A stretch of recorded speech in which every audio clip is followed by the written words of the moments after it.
Hey everybody, Hat Creature here. Today we're going to be doing a review on the latest horror film to arrive on Hulu, Grimcutty. So, Grimcutty, at its basis, is a newer modern day twist of Slenderman. That's basically what it is. Slenderman is a mysterious entity in the woods who preys on children, and it grows in power by the more people who learn about it and investigate it. That's what the Slenderman is, and the Grimcutty is inspired by that. Now, there will be spoilers in this review, but I'll let you know when I get to them, and I'll have a timestamp showing when they'll end. So until then, here's a normal review. Now, first off, is the movie good? Well, that's up to you. I enjoyed it immensely, but I only started enjoying it about 50 to 60% of the way through, and then I absolutely loved the film. That sounds bad. It sounds terrible. But the reason behind this is that while the film itself is good, it has a very big problem with the suspension of disbelief.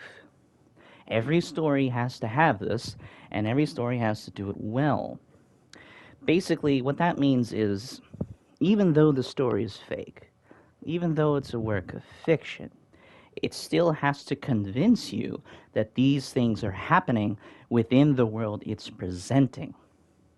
For example, Mission Impossible. The Mission Impossible franchise is rooted in reality. It is about spies and terrorists and stuff like that. It's rooted in reality with current day technology and tactics. You can believe that a man can jump out of a plane and not turn into an eagle because he can't. It's not possible within that world of Mission Impossible. It is about technology. So, if in the latest Mission Impossible movie, the main character is confronted by a wizard, and the wizard turns him into a dog and says that, hey, buddy, you're going to be the new leader of the free world. Now, if you've seen the movies, you would know that that just is awful. You know that that's terrible and that doesn't make sense. Your first thought might actually be he's hallucinating. And you would be correct to think he's hallucinating because the way the world is presented would immediately lead you to the conclusion that he's hallucinating because that makes sense within his world.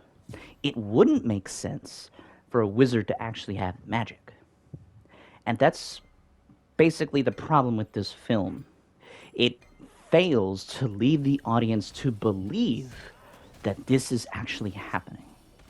And that's why I was pissed off for the entire movie. Until about a little past the halfway point that I loved it. So if you can get past that, hopefully you'll enjoy it too. So what is Grimcutty actually about? Grimcutty is about an aspiring YouTuber, a teenage girl named Asha. She enjoys making ASMR videos. Basically, just I'm whispering into your ear. Is this relaxing to you? Do you like the sound of my voice? I like the sound of my voice. I like whispering to you. That's basically ASMR. I am not a professional, but I do enjoy this thing. I like ASMR too. There's a lot of really good ASMR out there. And that's basically what she does. She is aspiring to be a content creator doing that. That's what she wants to do with her life.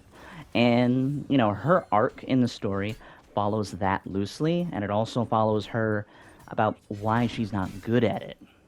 And that's interesting to me. I like that because I'm an aspiring YouTuber myself, and I have my own struggles. So it's about her and her overprotective parents. They feel that, nowadays kids and technology, they're on it too much. They're on the phone too damn much. Go outside without your phone. Spend time with the family. Don't you want to spend time with your family? Don't you want to go outside and touch grass? That's what kind of parents they are. They love their kids. They just want their kids to be happy and fulfill themselves and not waste their time.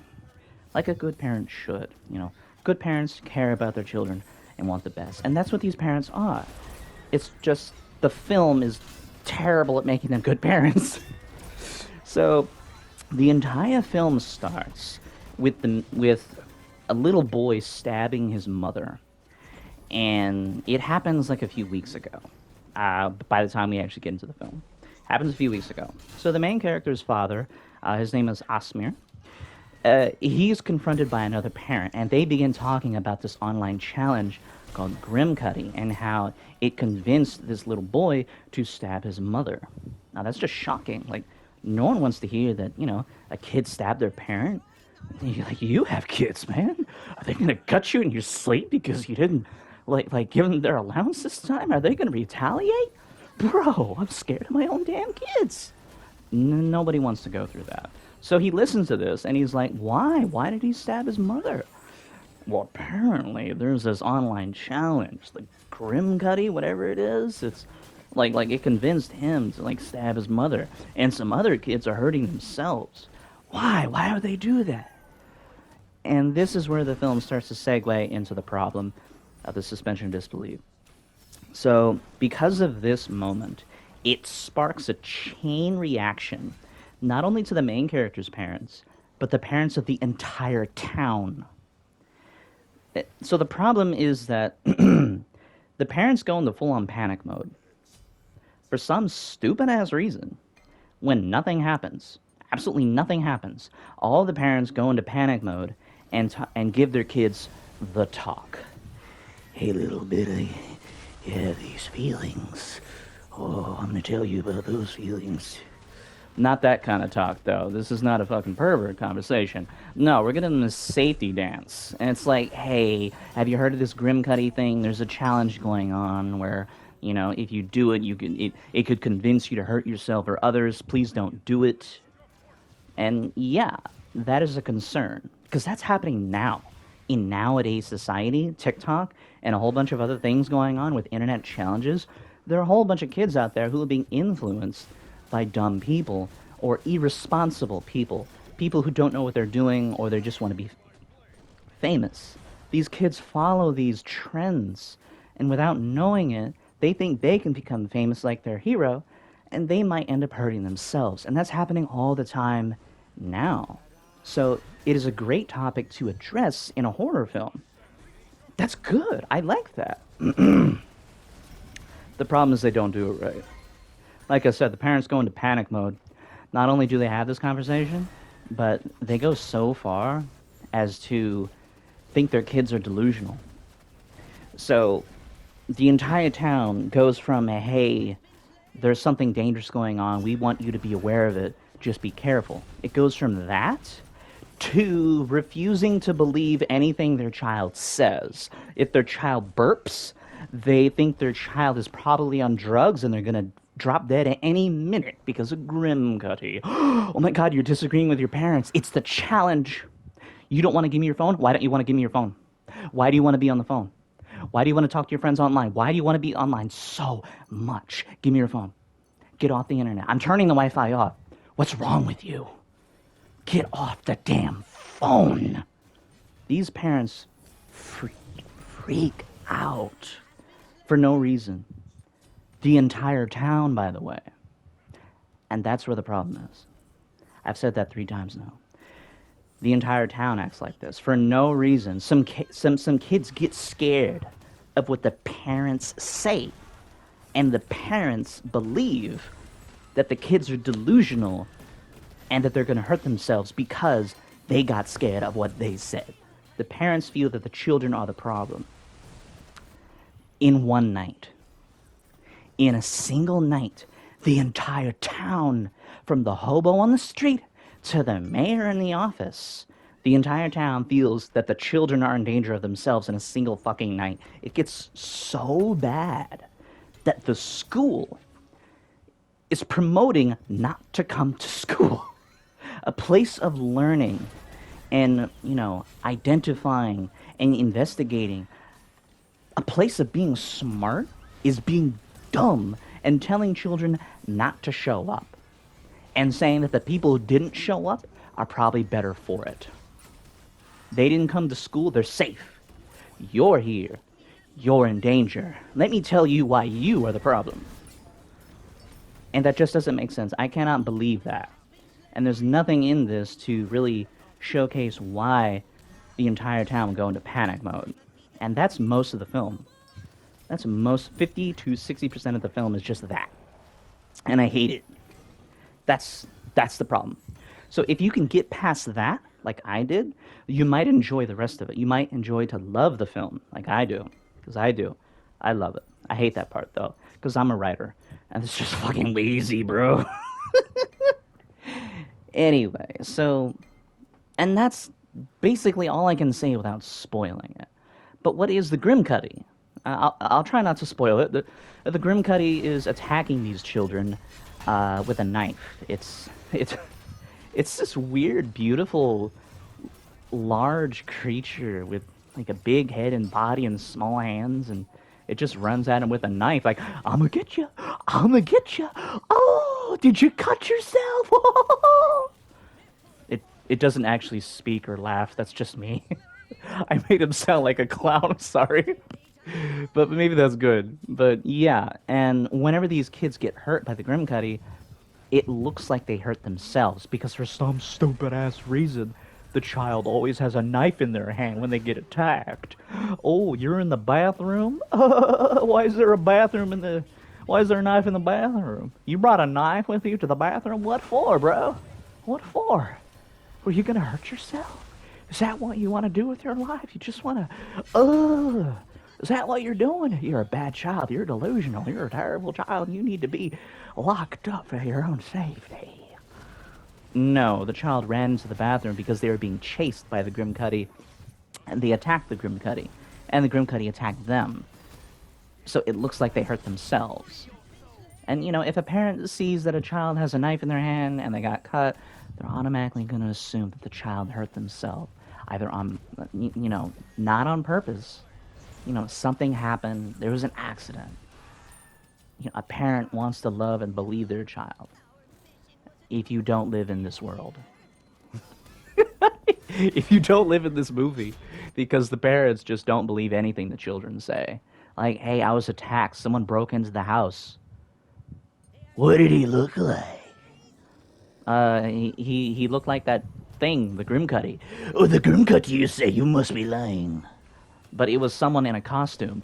Someone in a costume? That's ridiculous. Costumes don't exist.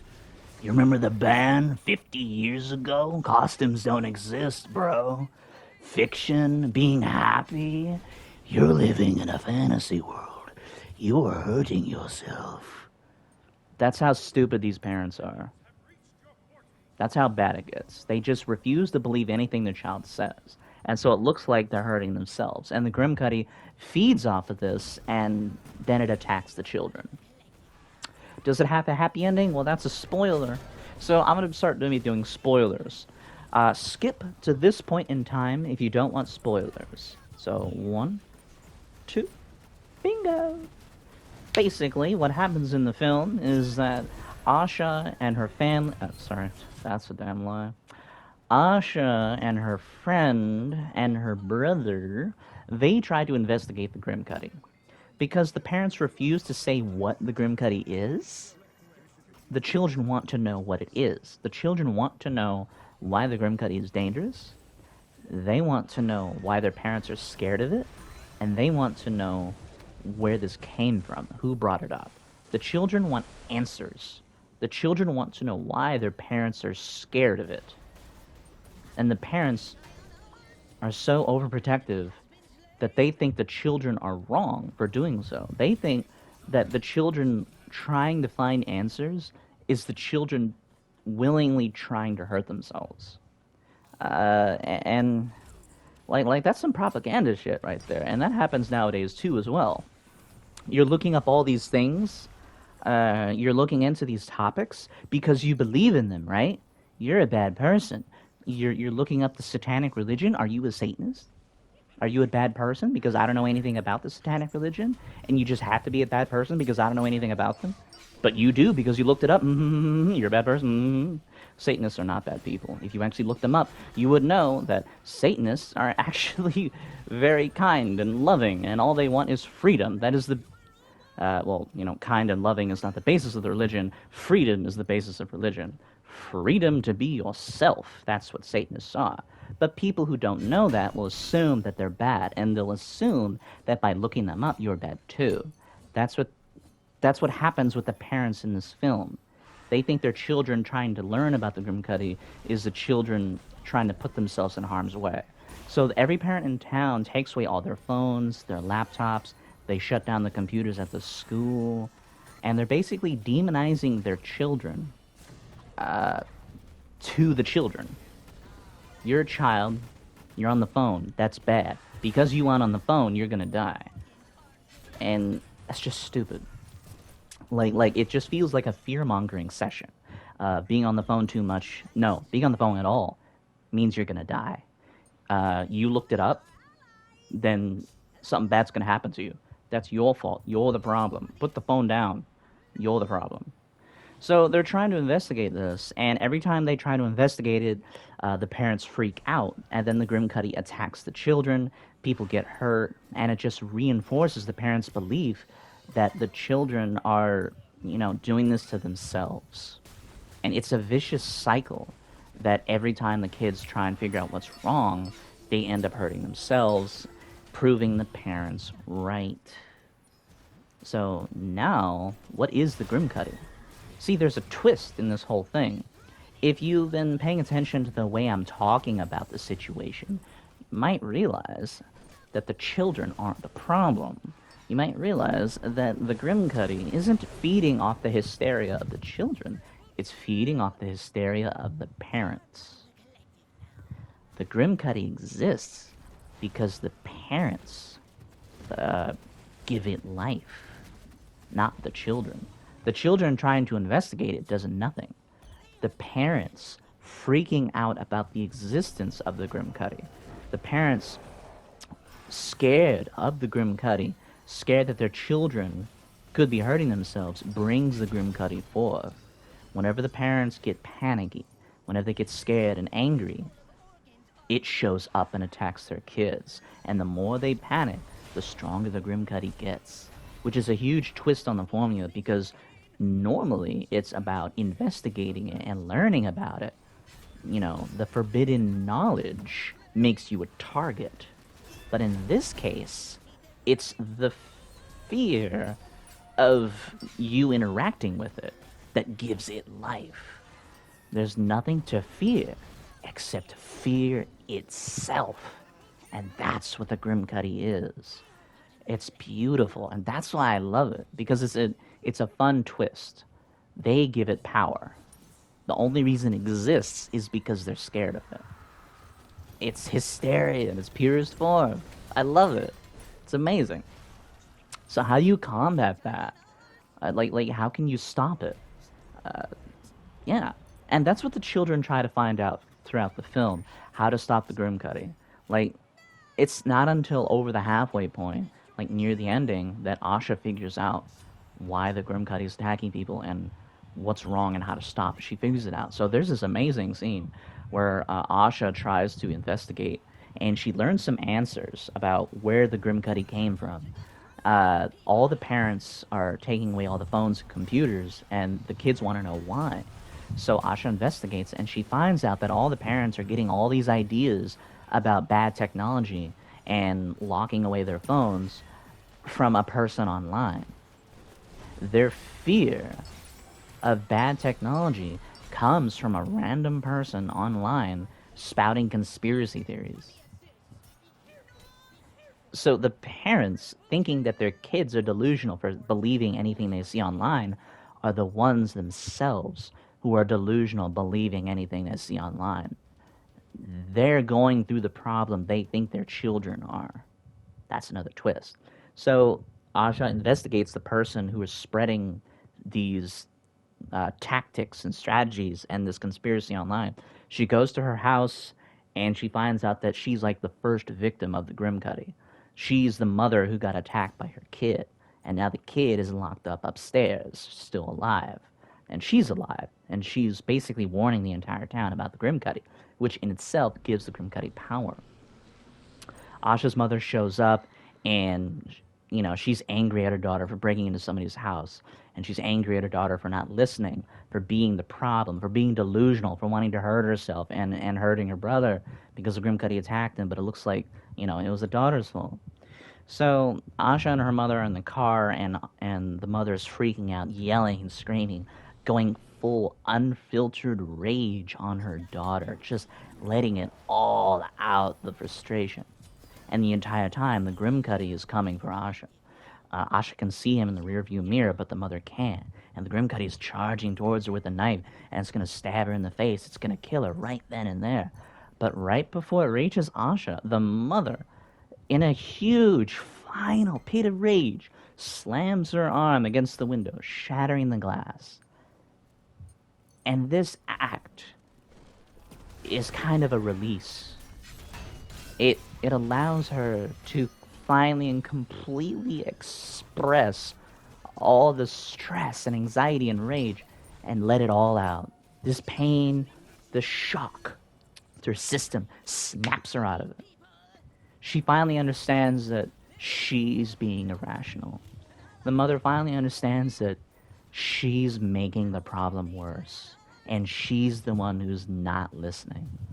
And because of this revelation, the Grimcutty disappears. It just stops. And Asha's like, what? And the mother, she still doesn't know this. She doesn't even know this. She just knows that she was being irrational herself. And together, they go into the house of that woman who is spreading all these rumors. And the mother finds out about the kid who's locked up upstairs. She finds out that that mother is herself insane, and she probably shouldn't be listening to this woman spreading these lies. And it's here that the mother sees the Grimcutty lift a child into the air, strangling him. She doesn't see the Grimcutty. She sees the child being pulled and lifted up into the air. Like, by magic, somehow. So it's at that moment she knows that something is wrong. That there's something that she doesn't understand. And then one thing leads to another. She begins to understand that it is her and everyone's fear of the Grimcutty that brings it forth into existence. So it's at this point the film gets good. At the ending, like 50 to 60% of the film in, and they try to figure it all out.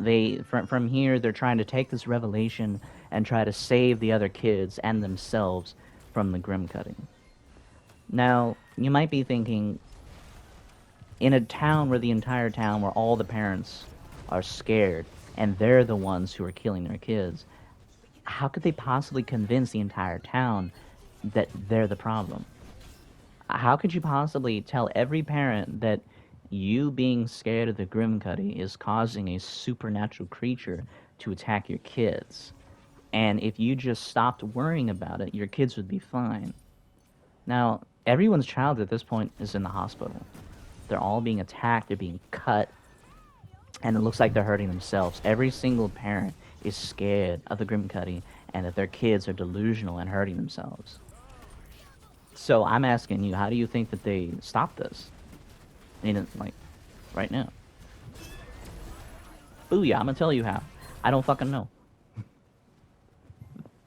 I don't fucking know.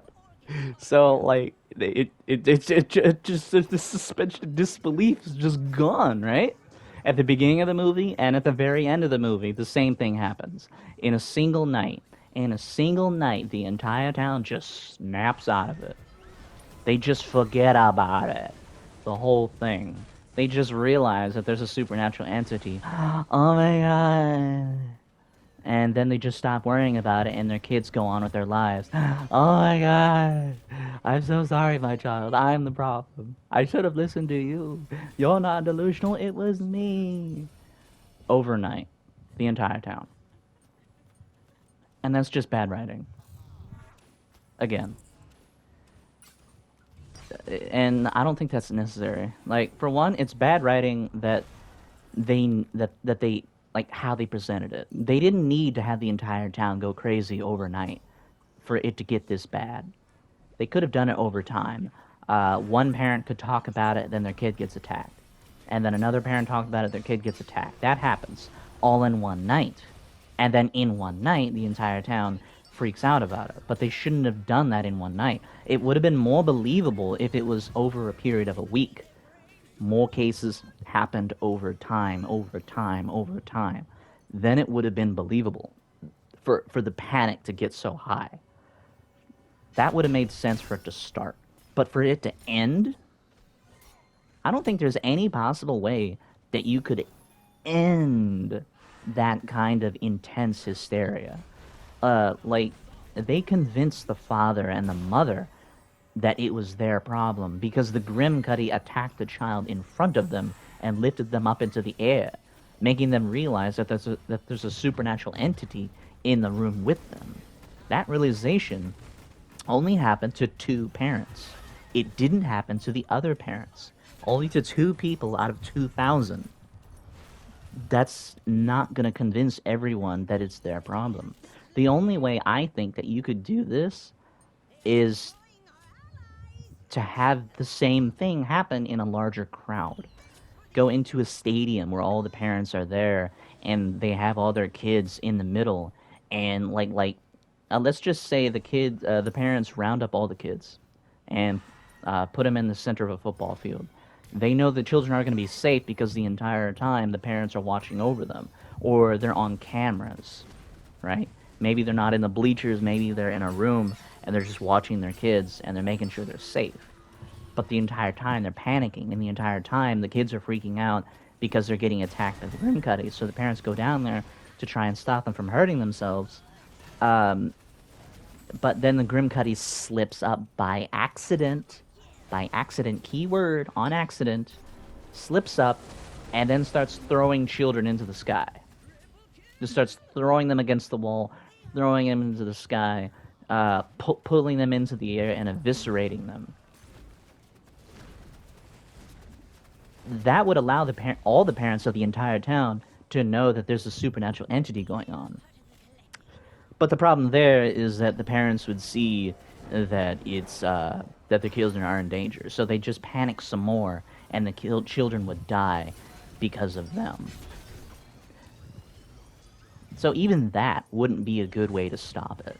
I don't know how you can stop an entire town overnight to stop from being this panicked, to stop this level of fear, because it's just like Nightmare on Elm Street. The more you think about it, the stronger it gets. The fear of it itself is what makes it powerful. So personally, there shouldn't be a happy ending in this movie.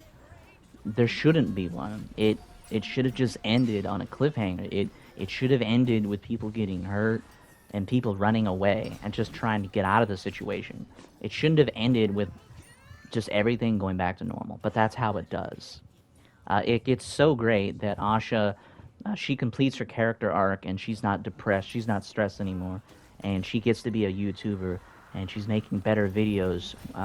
She feels good about herself. She's comfortable with what she's doing. She's happy, and she kind of gives this monologue to the parents and the children, saying that everything's going to be all right. Trying to promote communication between the two. Listen to your kids. Listen to your parents. You know, be a family. Be a community. Listen to each other. And that's how the film ends, on a light note. So yeah. Anyway, here's the point where everybody can come back without any spoilers.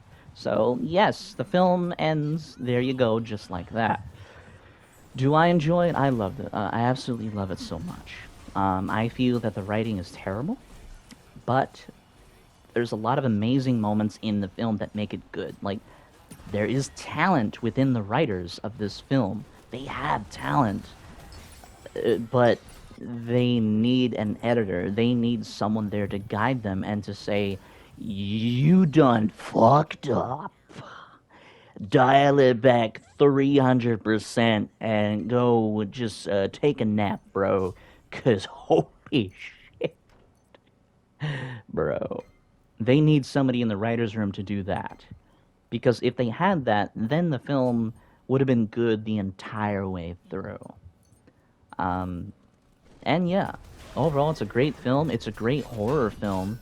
You know, there's frightening scenes. It's not a slasher movie. It's more of a supernatural thriller trying to spread this message of... And it's a good message.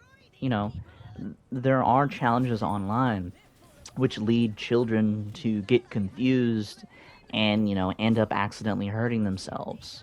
That's a real thing. So it's trying to say, be careful of these things because they do exist, but listen to your kids. Don't freak out on your children and, you know, blame them for what they did. Listen to your children. Listen and talk to them. Don't freak out about it. Do it in a calm manner. And that's basically what the film is trying to do. And it just does it terribly. It just comes out as fear-mongering. And yeah, so I would recommend it if you can get through have 60% of the film, like a heavy 50 to 60% of the film. If you can get past that, you'll enjoy the whole thing, just like me. And so yeah, did you watch it? Did you enjoy it? Did you not like it? Tell me your thoughts if you've seen this film. Uh, yeah, I would love to see a sequel written by somebody else. I would love to see another movie written by somebody else because maybe they can actually do a good job. That's what I want to see. Dude, my man. Like, I'm a writer. Holy crap. So, yeah. Anyway, thanks for watching the review. I hope you enjoyed. If you did, remember to like, comment, subscribe. I am currently writing another short story for my channel. If you haven't seen my previous short story about a zombie terrorizing people in an abandoned apartment building, there'll be a link. It's really good. It's like an hour long. I mean, it's good if you like that kind of stuff. And so I'm writing another one currently. I don't know when it'll be out. I don't know what other content I'm going to be putting on my channel until then. I'm kind of transitioning away from gameplay, to be honest. But I'm trying not to do it completely, because I know that's what my channel is for. I know that's what I do. So I'm just trying to find a way for me to do gameplay, and for me to do this and keep you guys happy at the same time. You know, I'm a struggling YouTuber just like Asha. But unlike Asha, she completed her journey, and I'm still on mine, trying to find my zen. So hopefully I can reach the place that she does. You know, she gives me hope. So thank you. And as always, have a great day.